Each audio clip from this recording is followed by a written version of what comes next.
Marcus Williams stood at the busy airline counter, his service dog Rex sitting calmly beside him.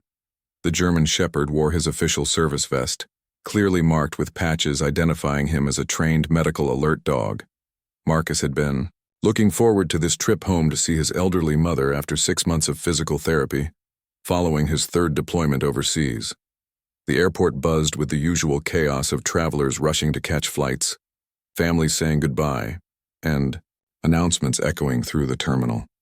Marcus approached the counter with his boarding pass and identification ready. He had flown this route many times before, and Rex had always been welcomed aboard without question. Behind the counter stood Jessica, a young airline employee who appeared to be having a particularly stressful day. She barely looked up when Marcus approached, her fingers flying across the keyboard as she dealt with what seemed to be an endless line of passengers with problems. "Next," she called out curtly, still not making eye contact. Marcus stepped forward and placed his documents on the counter. "Good morning. I have a boarding pass for Flight 447 to Atlanta. This is Rex, my service dog."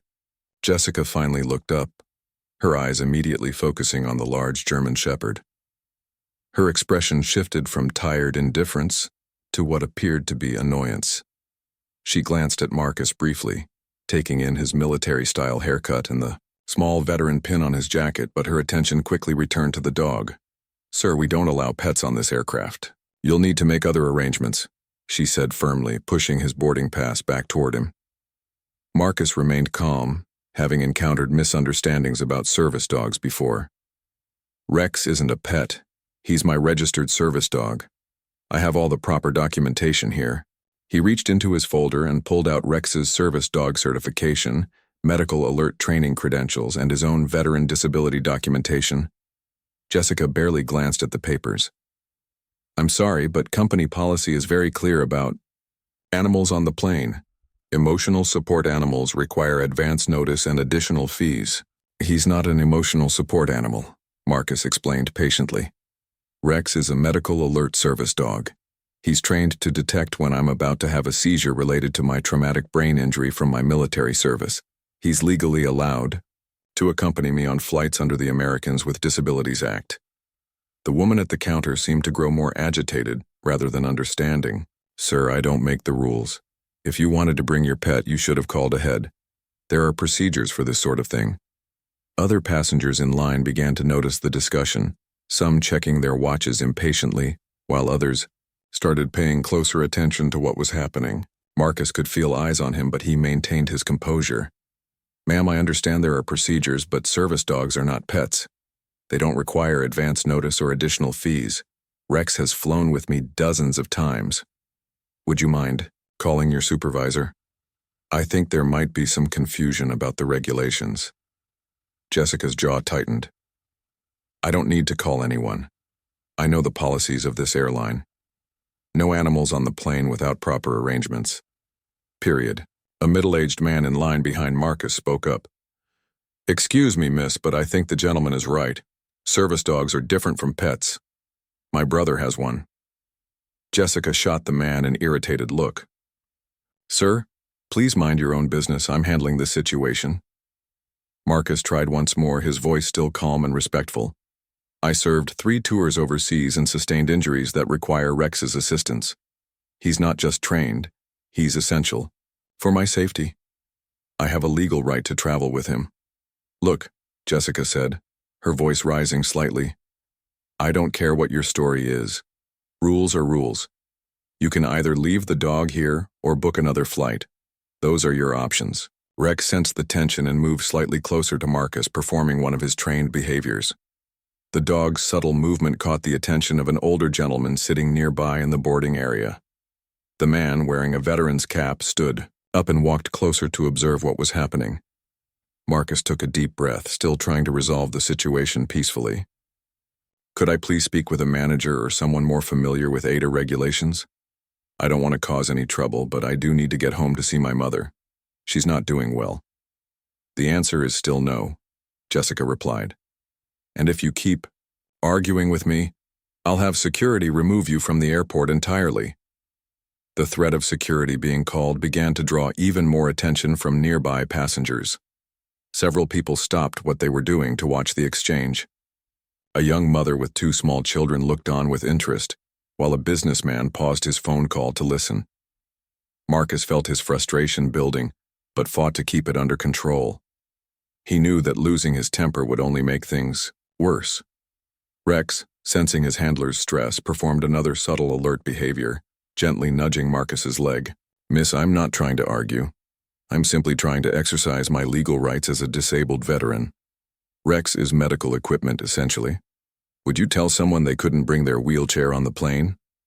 Jessica's colleague at the next counter glanced at the situation but seemed hesitant to get involved. The growing crowd of onlookers made the situation more uncomfortable for everyone involved. "I'm done discussing this," Jessica announced loudly.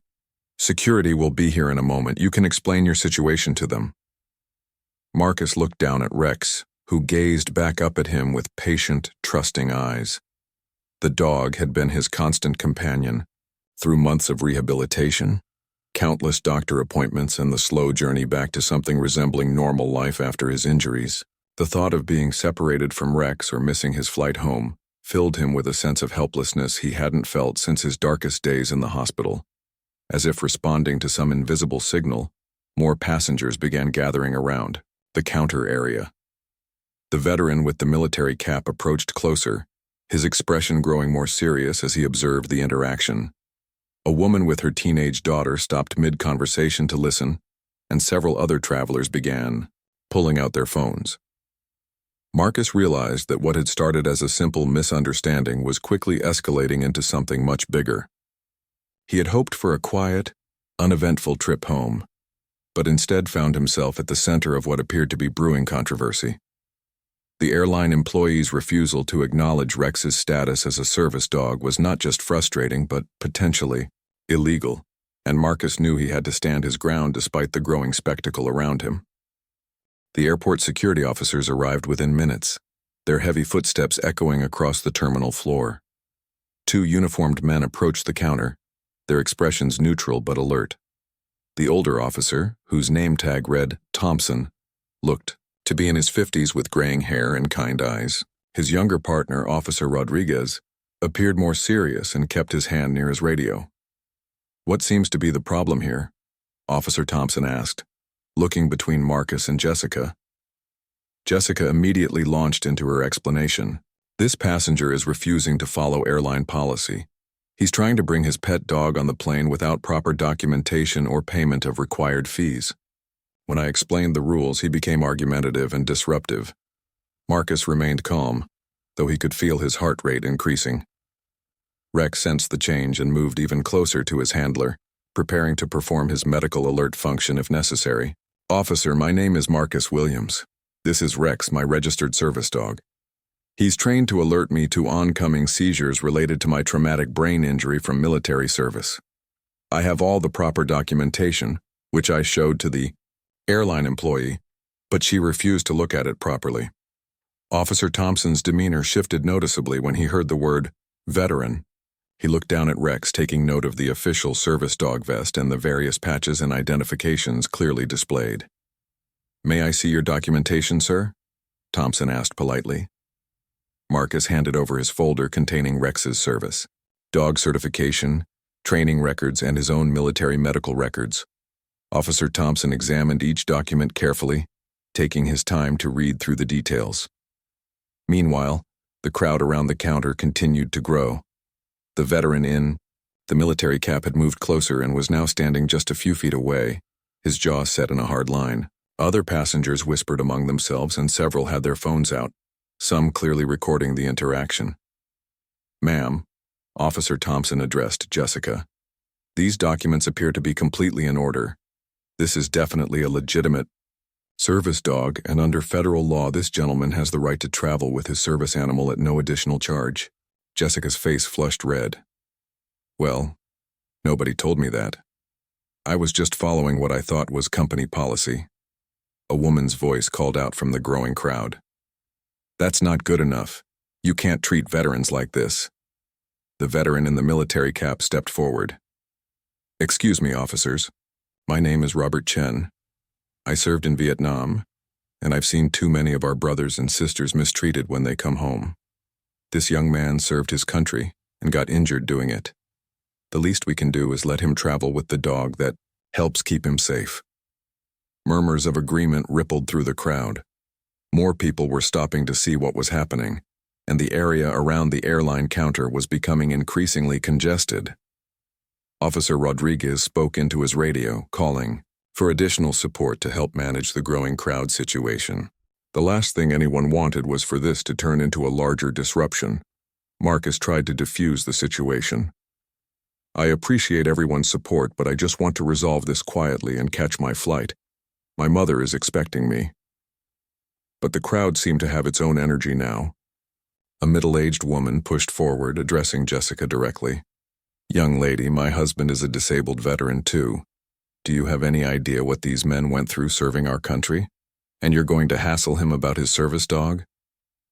Businessman in an expensive suit chimed in. "This is absolutely ridiculous.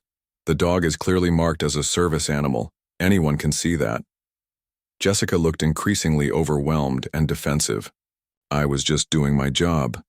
Nobody trained me properly on this stuff." "That's exactly the problem," called out another passenger. "Airlines need to train their staff better, instead of putting disabled travelers through this humiliation." Officer Thompson raised his voice slightly to address the crowd. "Folks, I appreciate your concern, but I need everyone to step back a bit, so we can resolve the situation properly." The young mother with her children had moved closer and was explaining to her kids in a whisper what was happening. "See, honey, that's a special dog that helps the man when he's sick. Some people don't understand that yet." Rex remained perfectly calm throughout the commotion, staying focused on Marcus and continuing to monitor for any signs that his handler might need assistance. The dog's professional demeanor stood in stark contrast to the chaos developing around them. A teenager pulled out his phone and started live streaming. "This is crazy, you guys. This airline is totally discriminating against a veteran and his service dog. This is going viral for sure." Officer Thompson noticed the phones and cameras and realized the situation was rapidly getting out of hand. "Sir," he said to Marcus, "your documentation is perfect, and you absolutely have the right to board with your service dog." "Ma'am," he turned to Jessica, "this gentleman needs to be processed normally and allowed to board his flight immediately." Jessica looked around nervously at the crowd, then back at her computer screen. I'm not sure how to process the service dog in the system. I've never done this before." "Then get someone who knows how," the Vietnam veteran called out firmly. "This man shouldn't have to miss his flight because of your company's training problems." The crowd was now so large that it was blocking other passengers from reaching different airline counters. Airport staff from other airlines had noticed the commotion and were watching from a distance. A young woman near the back of the crowd shouted, "This is discrimination. Someone call the news." Marcus felt overwhelmed by all the attention and support, but also worried about the escalating situation. He had just wanted to quietly board his plane and go see his mother. Now he was at the center of what appeared to be turning into a major incident. Officer Thompson got on his radio again, this time calling for a supervisor from the airline to come to the counter immediately.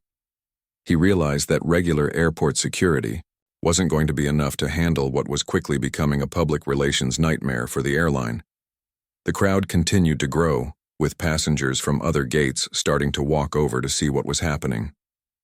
Social media posts were already beginning to spread, with hashtags about veteran discrimination and service dog rights starting to trend locally.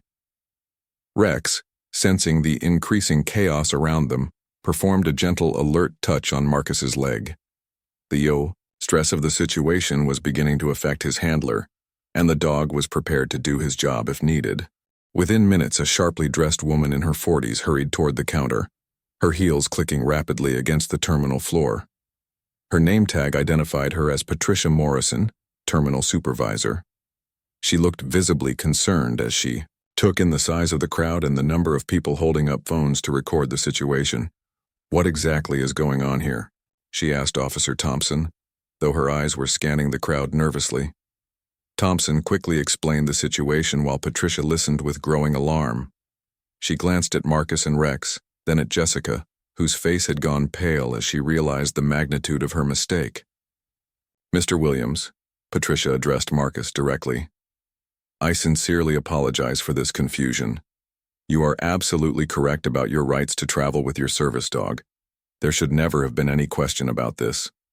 But the crowd wasn't satisfied with a simple apology. The Vietnam veteran, Robert Chen, stepped forward again. "An apology isn't enough.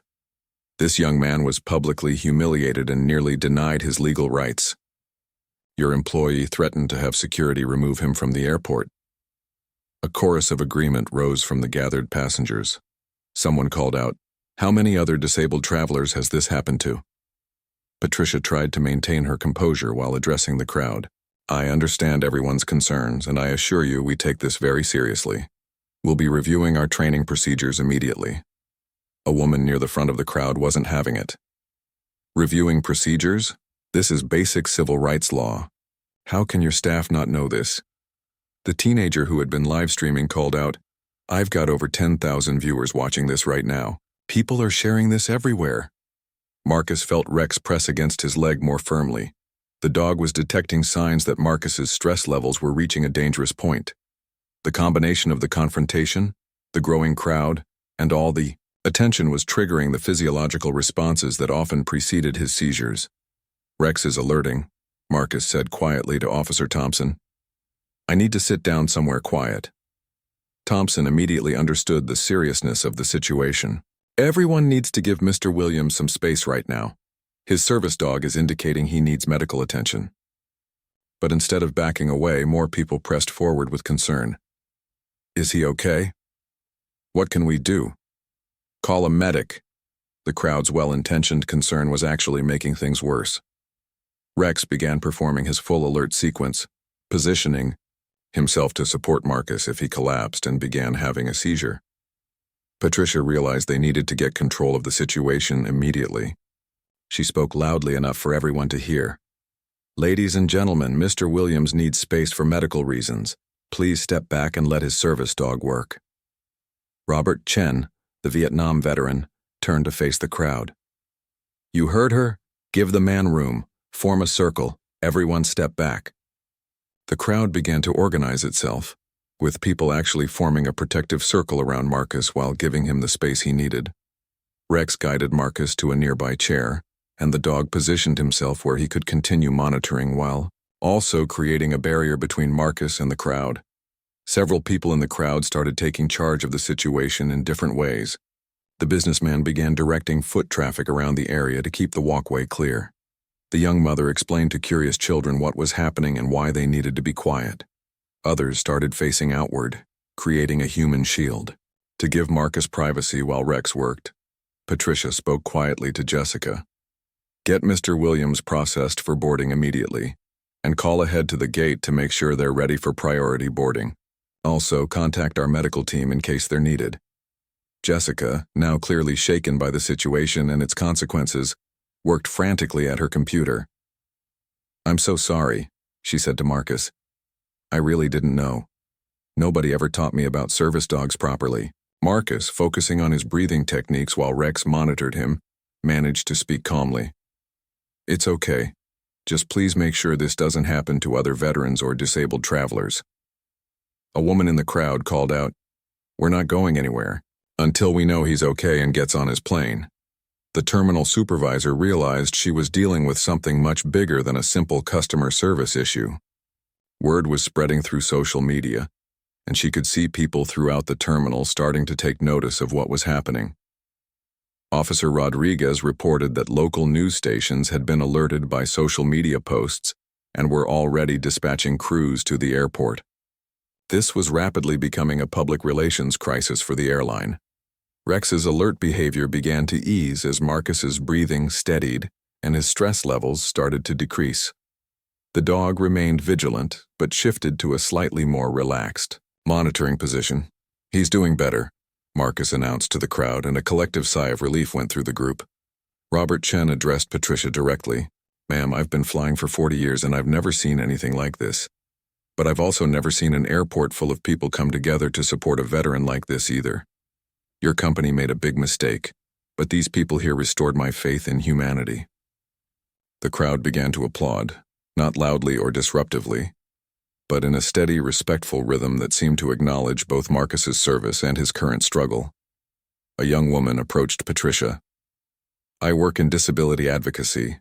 This incident highlights a major problem with staff training across the airline industry, but the way everyone came together to support him shows that most people understand and respect the rights of disabled individuals."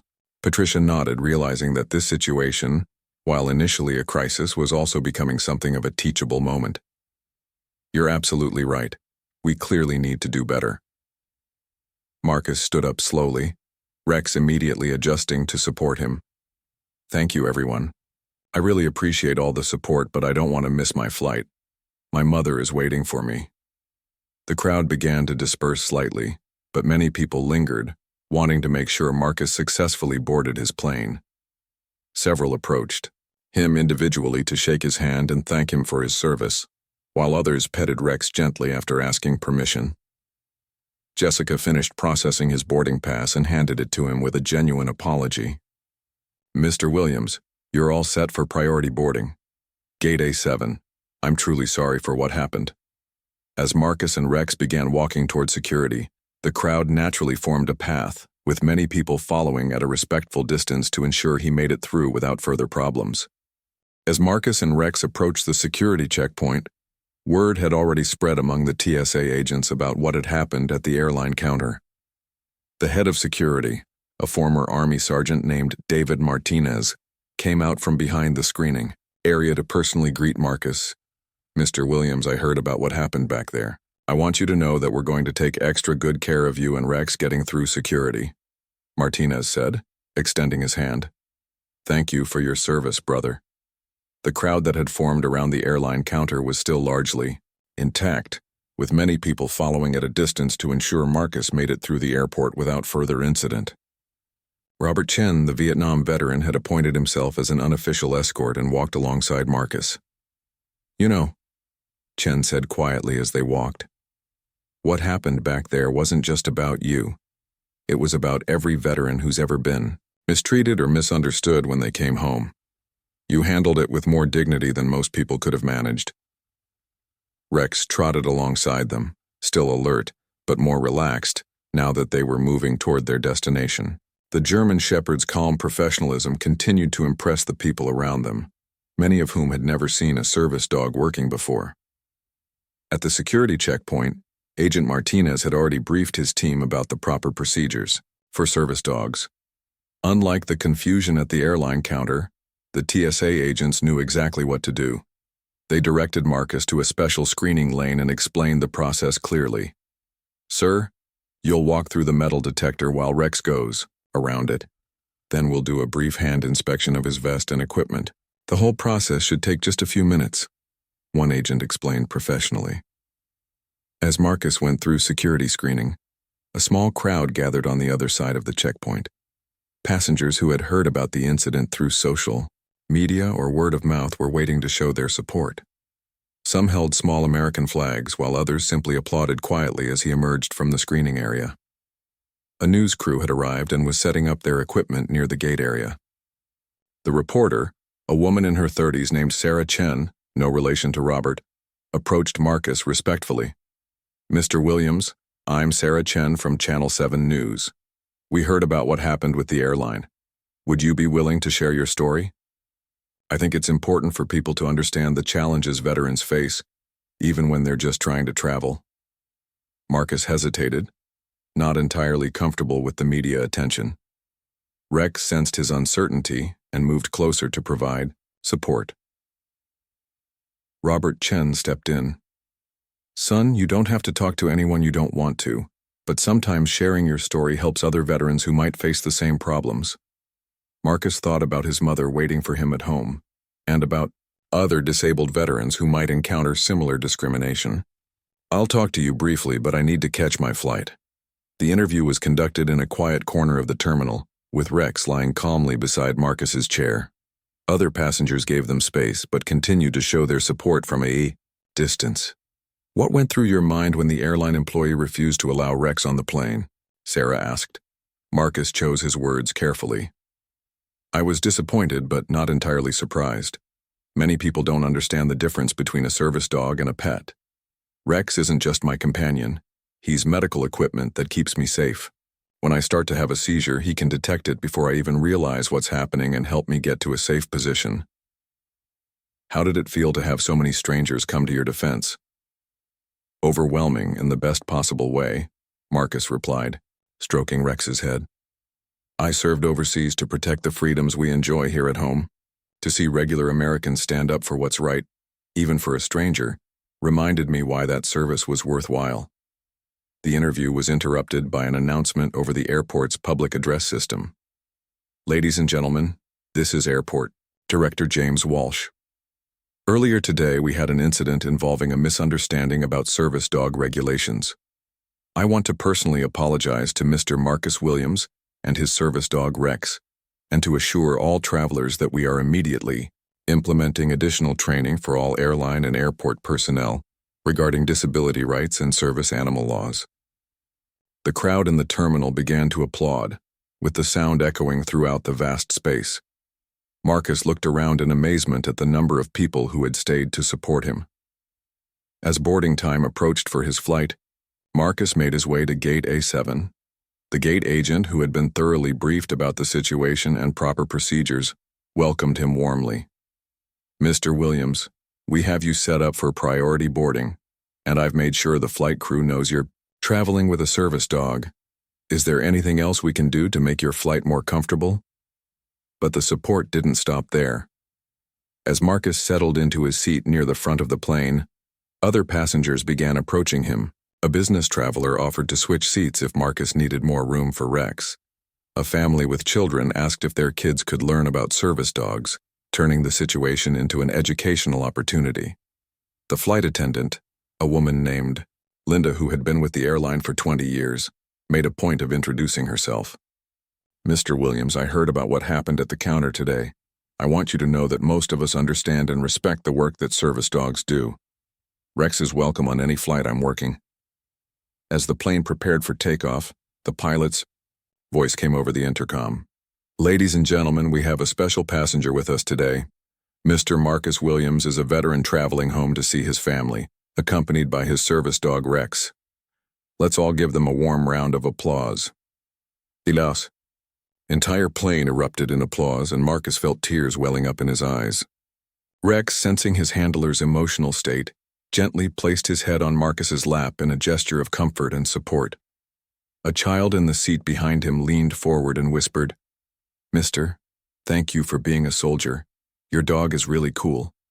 As the plane lifted off, Marcus looked down at the terminal they were leaving behind. He thought about how a simple trip home had turned into something much more significant. The discrimination he had faced was wrong, but the response from his fellow Americans had restored his faith in the goodness of people. Rex settled in for the flight, still alert but relaxed, having successfully helped his handler through a stressful situation. The dog's calm presence had not only served Marcus but had also helped educate dozens of people about the important work that service dogs do. The flight to Atlanta was smooth and uneventful, exactly what Marcus had hoped for when he originally planned his trip. Rex slept peacefully at his feet, occasionally opening one eye to check on his handler before settling back into rest. Other passengers respected their space while remaining friendly, and several flight attendants stopped by to check if they needed anything. As they began their descent into Atlanta, Marcus felt a mix of emotions. He was excited to see his mother, after months of rehabilitation and recovery, but he also couldn't stop thinking about what had happened at the airport. The incident had started as a frustrating roadblock, but had turned into something that might actually help other veterans and disabled travelers in the future.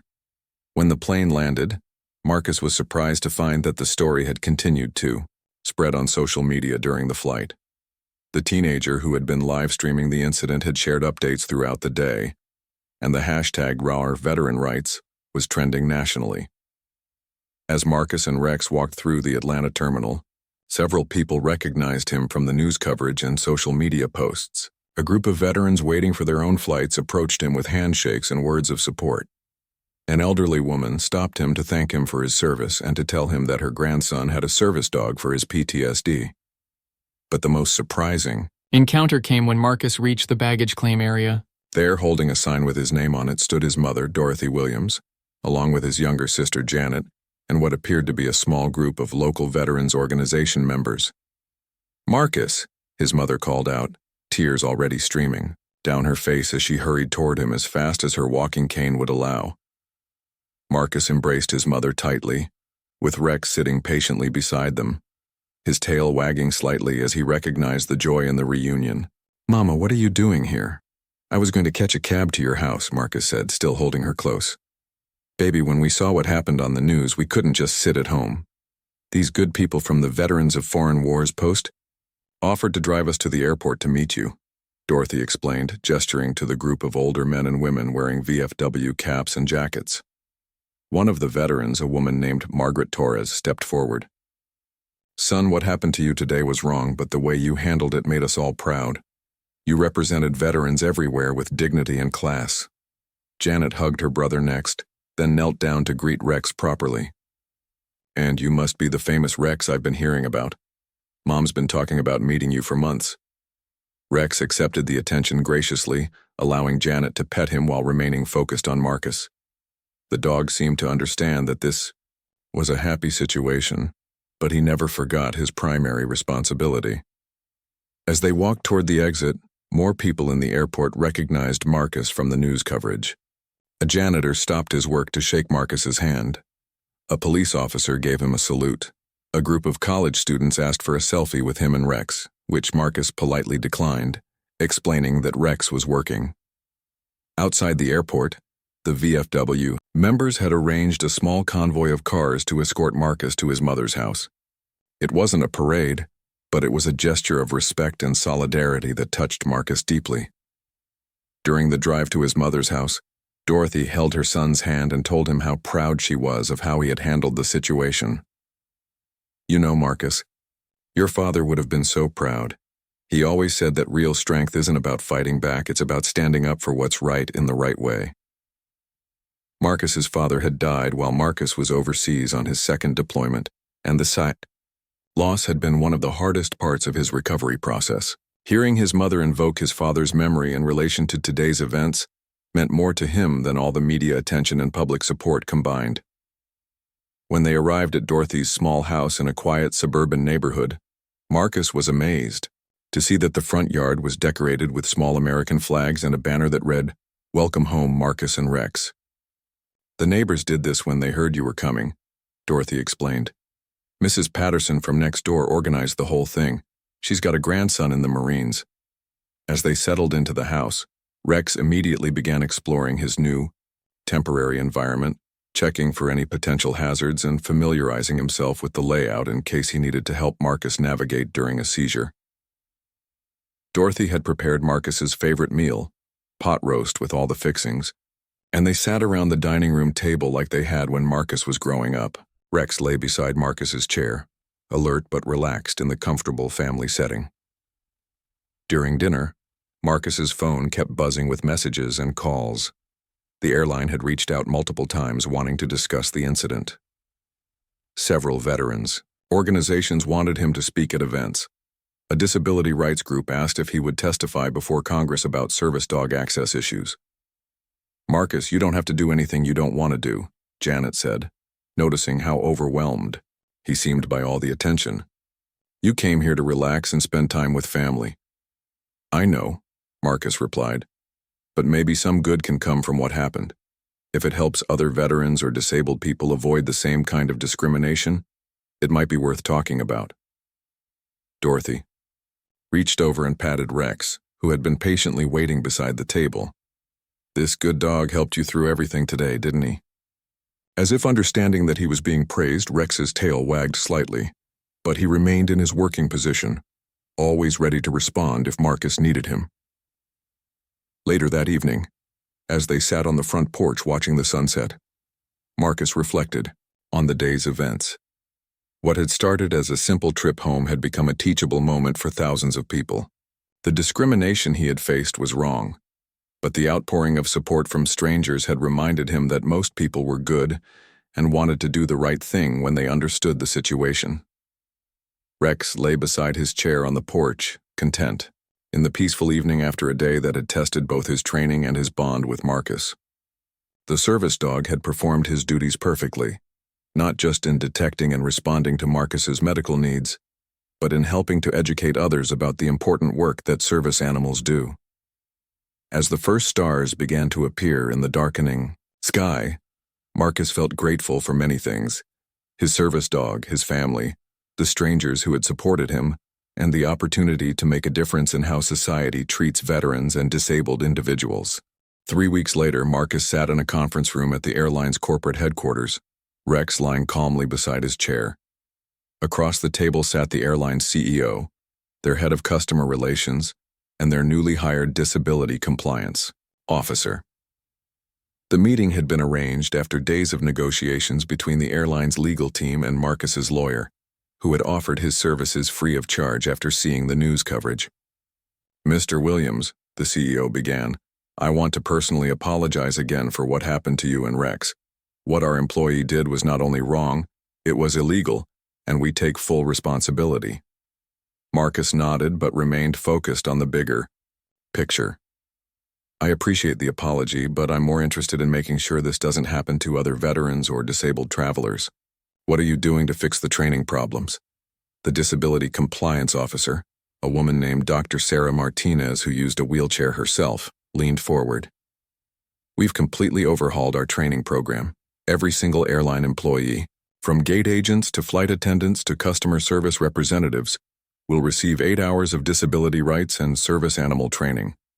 We're also partnering with veterans organizations to make sure our staff understand the unique challenges that military veterans face." The head of customer relations added, "We're also implementing a new system where any employee who encounters a service animal will have immediate access to a hotline staffed by disability experts. No one should ever have to guess about the law again." Marcus looked down at Rex, who was resting peacefully but remained alert to his surroundings. The dog had become something of a celebrity in the weeks since the airport incident, with people recognizing him on the street and asking to pet him. Marcus always used these encounters as teaching moments about service dog etiquette and veterans issues. "What about Jessica, the employee who started all this?" Marcus asked. The CEO shifted uncomfortably. "She's been placed on unpaid leave while she completes additional training. We had to take disciplinary action, but we also recognized that her behavior was partly due to inadequate training on our part." "I'd like to meet with her," Marcus said, surprising everyone in the room. "Not to make her feel worse, but to help her understand what happened and why it matters. Sometimes the best way to prevent future problems is to help people learn from their mistakes." Dr. Martinez smiled. "That's very generous of you, Mr. Williams. I think she would benefit from hearing directly from you about how her actions affected you." The meeting continued for another hour, with Marcus and his lawyer reviewing the airline's new policies and procedures. The company had agreed to make Marcus a spokesperson for their new disability awareness campaign, a role that would involve speaking at employee training sessions and appearing in educational materials. More importantly to Marcus, the airline had committed to donating a significant sum to service dog training programs for veterans. They were also working with Congress to strengthen federal oversight of airline compliance with disability laws. As the meeting concluded, Marcus felt satisfied that real change would come from his experience. The discrimination he had faced was being transformed into education and advocacy that would help countless other people. 2 days later, Marcus found himself standing in front of a packed auditorium at a veterans hospital, with Rex sitting beside the podium. He had been invited to speak at a conference about service dogs and veterans' rights, and the response had been overwhelming. In the audience sat veterans with various types of service dogs, some for PTSD, others for mobility issues, and several for medical alert purposes like Rex. There were also family members, medical professionals, and advocates who worked with disabled veterans. "When I woke up that morning 3 weeks ago, I thought I was just taking a simple trip to visit my mother," Marcus began. "I had no idea that a routine flight would turn into a national conversation about how we treat our veterans and disabled citizens." He told the story of that day at the airport, From Jessica's initial refusal to allow Rex on the plane to the crowd of strangers who rallied to his defense. He spoke about the importance of service dogs in helping veterans transition back to civilian life, and about the ongoing challenges that many disabled people face when trying to access basic services. Rex didn't just help me that day by monitoring my medical condition, Marcus explained, gesturing to his faithful companion. He helped educate dozens of people about what service dogs really do. Every person who witnessed what happened learned something new about disability rights and veterans' issues. After his speech, Marcus was approached by many audience members sharing their own stories. A woman with a seizure-alert dog similar to Rex thanked him for speaking out. A Vietnam veteran with a mobility service dog said Marcus had inspired him to become more vocal about accessibility issues. A young veteran with PTSD said he had been hesitant to get a service dog because he was afraid of public confrontations, but Marcus's example had given him courage. Later that evening, Marcus sat in his hotel room reviewing emails and messages that had poured in from around the country. Veterans organizations wanted him to speak at their events. Disability advocacy groups requested his support for legislation. Service dog training programs asked for his endorsement. But the message that meant the most came from Jessica, the airline employee who had started it all. She had written to apologize personally and to tell him how the incident had changed her perspective on disability rights and veterans issues. She was now volunteering with a local veterans organization and had become an advocate for better employee training and customer service industries. Mr. Williams, her letter read, I know I can never undo what I did to you that day, but I want you to know that your gracious response to my ignorance has made me a better person. I'm working to make sure what happened to you never happens to anyone else. Marcus showed the letter to Rex, who wagged his tail as if he understood the significance of the reconciliation. 6 months after the airport incident, Marcus received a call that would change his life in an unexpected way. The call came from a major service dog training organization that had heard about his story and his advocacy work. Mr. Williams, we'd like to offer you a position as our Director of Veteran Outreach, the caller explained. Your experience as a service dog handler, combined with your military background and your ability to communicate with the public, makes you perfect for helping other veterans access service dog programs. Marcus accepted the position, which would allow him to travel around the country speaking to veterans about service dogs, working with training organizations to improve their programs, and advocating for stronger disability rights laws. On his first day at his new job, Marcus stood in a training facility watching a group of veterans being matched with their service dogs for the first time. The joy and hope on their faces reminded him of his own early days with Rex, when he was still learning to trust that this remarkable dog could really help him rebuild his life. Rex, now wearing a special vest identifying him as an ambassador, service dog, worked alongside Marcus at these events, demonstrating proper service dog behavior and helping to educate new handlers about their rights and responsibilities. As Marcus watched the veterans bonding with their new partners, he reflected on how that frustrating day at the airport had ultimately led him to his true calling. The discrimination he had faced had been transformed into a force for positive change, not just for him, but for countless other veterans and disabled individuals who would benefit from the increased awareness and improved policies that had resulted from his experience. Rex looked up at Marcus with the same calm, intelligent expression he had worn that day in the airport terminal. The dog seemed to understand that their work was far from over, but that they had already made a difference in ways that Marcus had never imagined possible when he first stepped up to that airline counter with his simple request to board a plane with his service dog. The incident had started with one person's ignorance and discrimination, but it had ended with education, understanding, and lasting change that would help protect the rights of veterans and disabled individuals for years to come.